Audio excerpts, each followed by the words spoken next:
안녕하세요. 데일리 ESG 이슈. 오늘은 국민연금 소식으로 오랜만에 돌아왔습니다. 이 국민연금이 주식에 이어서 채권까지 ESG를 평가하겠다라는 포부를 좀 밝혔는데요. 국민연금이 얼마나 국내 ESG 생태계에서 중요한 역할을 하고 있냐면요. 국민연금은 세계 3대 공적 연기금에 속합니다. 이게 우리나라에서만 큰손 투자자인 게 아니라 세계적으로도 아주 큰 손인데요. 전 세계 3위 안에 드는 자산 규모를 가진 국민연금이 주식에 이어 채권까지도 ESG를 평가한다라고 얘기를 했기 때문에 국내의 기업들이라든지 자산운용사 그리고 증권사, 정부까지도 좀 더 활발하게 ESG와 관련한 움직임을 보일 것으로 예상이 됩니다. 원래 돈이 움직여야지 나머지 것들도 자연스럽게 따라오는 거 아니겠어요? 국민연금이 그런 부분에 있어서 아주 마중물 역할을 크게 하고 있는 거죠. 원래는 주식까지만 반영을 한다고 했는데 최근에 용역 연구를 끝내면서 나 이제 채권까지도 할래. 이렇기 때문에 기업들이 더 ESG를 중요하게 여길 수밖에 없는 환경이 조성됐다. 이런 식으로 좀 대강의 개요를 알고 들으시면 좋을 것 같습니다. 내용 한번 살펴볼게요. 국민연금이 국내 주식을 넘어서 채권으로 ESG 요소를 고려하겠다고 밝혔습니다. 글로벌 3대 연기금인 국민연금이 ESG 기준을 강화하면서 자본시장에 어떤 변화가 일어날지 귀추가 주목됩니다. 금융투자업계에 따르면요. 국민연금은 최근 국내 주식 ESG 평가체계 개선 및 국내 채권 ESG 평가체계 구축, 외부 연구 용역을 보고받았습니다. 누가 했냐? 대신경제연구소가 했어요. 이를 향후 투자에 참고하기로 했습니다. 지난해 9월에는 주식에만 적용을 했거든요. 이 ESG 평가체계를 또 개선을 하고 국내 채권에도 ESG 평가체계를 신설하고자 연구 용역을 발주했는데 이가 보고가 된 겁니다. 현재 국민연금은요. 국내 주식 위탁 운용 전략 중에 하나가 이 책임투자예요. 책임투자. SRI, 즉 이 ESG 투자가 포함된 폭넓은 책임투자형인데 여기서도 어디에 ESG 방점을 찍겠다는 거죠. 이걸 적용한 벤치마크를 도입할 예정이에요. 이번 연구는 국내 주식 직접 운용과 위탁 운용 그리고 국내 채권 직접 위탁 운용에도 ESG를 어떻게 적용시키고 확대해 나갈지 파악하는 작업으로 보시면 되겠습니다. 대신경제연구소 관계자는요. 사실 채권에 대해서는 책임투자를 적용할 때 기준이 없었다. 그래서 이 책임투자 자산군을 채권으로 확대하는 과정에서 ESG 원칙을 어떻게 활용할지 기준을 정립한 것이라고 설명을 했습니다. 다만 이 문단이 중요합니다. 이번 연구 결과는요. 비공개 처리될 예정이에요. 왜냐? 기금 운용에 직접 영향을 미칠 수 있는 사안이라고 판단했기 때문입니다. 국내 자산시장의 최대 투자자인 만큼 이 연구 결과가 공개되면요. ESG 평가 기준에 부합하느냐에 따라서 개별 자산 가격도 출렁거릴 수 있다는 판단으로 보여요. 이게 공개됐어. 만약에 그 기준에 우리 기업이 맞지 않는다라는 게 투자사들도 알고 기업도 알면 이 자산 가격이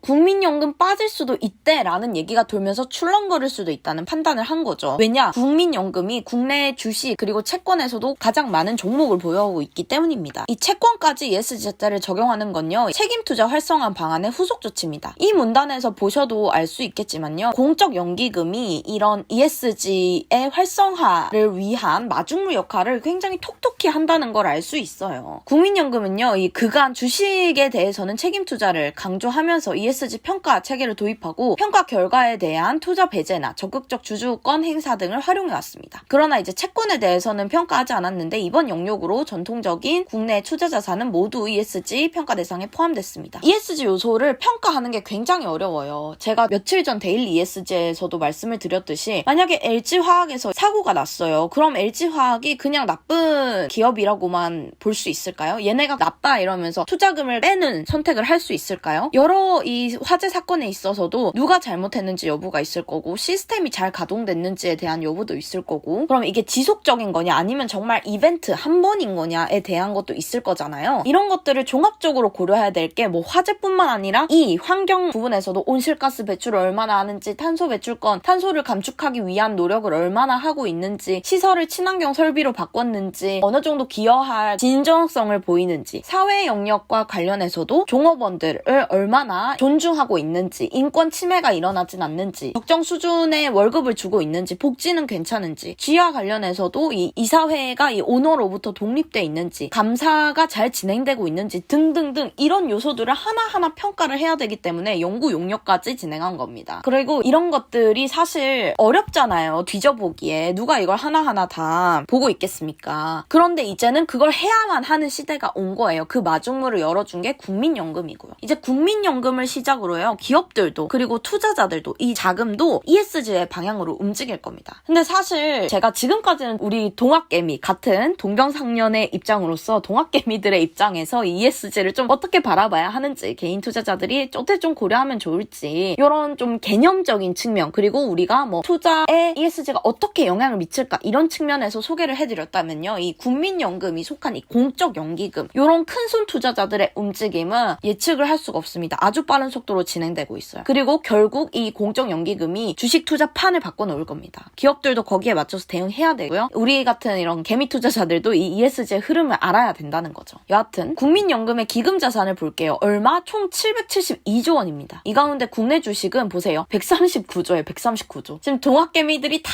해도 이 국민연금에 사실 많이 못 미치는 거예요. 그리고 국내 채권은 325조 원을 가지고 있습니다. 왜 이 국민연금의 움직임이 중요한지 여러분들 아시겠죠? 좀. 왜 우리가 해외 주식 들어갈까 말까 고민할 때 페드 보잖아요. 그런 것처럼 국내에서 이 ESG 투자가 활성화될 거냐, 이거 어떤 길로 가겠느냐, 이런 것들을 좀 전망해 볼 수 있는 게 국민연금의 움직임이에요. 이런 어마어마한 자산을 가진 국민연금이 이제 이 자산들에 대해서 ESG 기준을 더 강하게 적용하겠다고 합니다. 기업의 인식 어떻게 바뀔까요? 이 자금의 인식 어떻게 바뀔까요? 관련 요소를 신경 쓰지 않을 수 없는 겁니다. 그러면서 최근에는 이 기금 운용 전문가를 공개 모집하면서 책임 투자 관련 인원도 충원을 하기로 했어요. 전체 충원 예정 인력 20명 가운데요, 기금 법무 인력, 그리고 수탁자 책임 인력 1명, 신규 인력의 20%가 이 책임 투자 관련한 인력입니다. 확장만 되겠죠. 근데 이제 어느 속도로 가냐가 관건이에요. 확장은 됐습니다. ESG로 이미 흐름이 넘어왔어요. 이런 공적 큰손 투자자들의 사이에서는요. 자, 오늘은 여기까지 좀 이 국민연금이 왜 중요하게 ESG에서 계속 얘기가 되는 주체인지 좀 설명을 드렸습니다. 여러분들도 이걸 보시고 조금 국내 ESG 생태계를 이해하시는데 도움이 됐으면 좋겠네요. 감사합니다.